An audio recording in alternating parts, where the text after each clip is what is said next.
Alright, so whenever those crybaby Canucks want to stop complaining about a 1-3-1 system, they can look to this game and see that that's how you beat a trap structure. But I do have to remind myself, it's their world, we just have to live in it. With that though, the Oilers beat the Kings by a score of 4-1, and lately there's been a bit of conversation going around between these two teams being rivals. I don't actually agree or think that they are. I think Edmonton is LA's rival, but I don't think LA is Edmonton's rival, if you catch my drift. I think both the Oilers and the fans have other teams that come to mind when it comes to rivalries, especially in the playoffs, but is what it is. As for tonight, both teams kind of right off the hop setting a tone of what to expect come spring hockey. A heavy, physical, nasty, high-hitting kind of game, but it's pretty much all Edmonton tonight, and it starts with Connor McDavid. He had a 3-point night tonight. He gets Edmonton's first goal, and I mean, it's nothing new from the generational superstar. Then we switch over to the generational shit disturber, Corey Perry. Like, he was just doing Corey Perry things. Vander Kane, too, man. He just loves playing against LA. He plays some of his best hockey against this team. And Ekholm, he wasn't taking any kind of BS tonight. Nurse, he was just sort of a presence in lanes.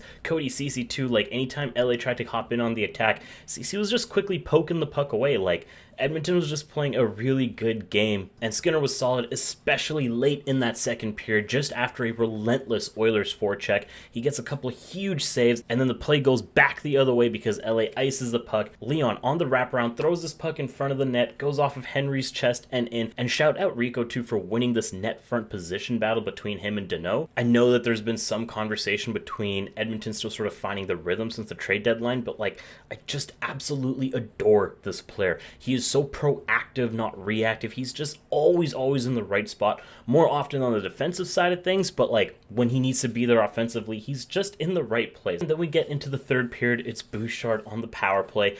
And Ekholm too, he mentioned this last season when he came to Edmonton that both Connor and Leon, they just demand so much attention on the ice that often they'll be double teamed, which frees up other guys. So on the power play, McDavid skates us in, he's behind the net. Leon skates through the slot towards the net. He's getting covered by two guys. Knowing that frees up Bouchard, who skates in a little bit. McDavid makes a pass out to him one time. No mistakes are made. That gets Edmonton up 3-0. And just before that goal, I thought this was one of Leon's best games in the last little while. The back check that he made like 2 shifts prior, just relentless. He just stripped this puck away, play went the other way. He's in the offensive zone now. Just this nasty, almost like half spin around a no-look backhand pass to Rico. And all night, it just kind of felt like he was gaming. Like, this is the playoff mode Leon Draisaitl that we know and love. And especially to close out this game with a minute left, Leon wins 3 straight defensive zone draws before Ceci finally sends one across the ice into the empty cage.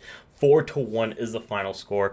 I really was impressed by basically everybody tonight. I thought the Oilers just had a really good game against LA. And to give the Kings credit too, man, a 1-3-1 system, it's a hard system to play against, especially when you're the LA Kings, who are so strong on the forward group and so strong down the middle. And the trap is nothing new. Like, we as Oiler fans, we've seen it a lot against, especially against teams like Dallas. But also the Devils did it in the 2010s. Tampa Bay does it. Like, there's some good teams and some defensively sound and defensively minded teams that make great use of it, and that's when it's a problem for other teams. But props to Edmonton, man. There's speed, there's a little bit of dump and chase, there's some physicality to it where they can kind of force their way through that wall. And on the flip side, when it's coming the other way, Edmonton just did a really good job of preventing any kind of chances. Even when LA would try to dump and chase, Edmonton would just box out, win some of those puck battles. It was just a good game. Happy that it went the way that it did. Edmonton's next game is going to be against the Anaheim Ducks. That's Saturday afternoon. That's it for me.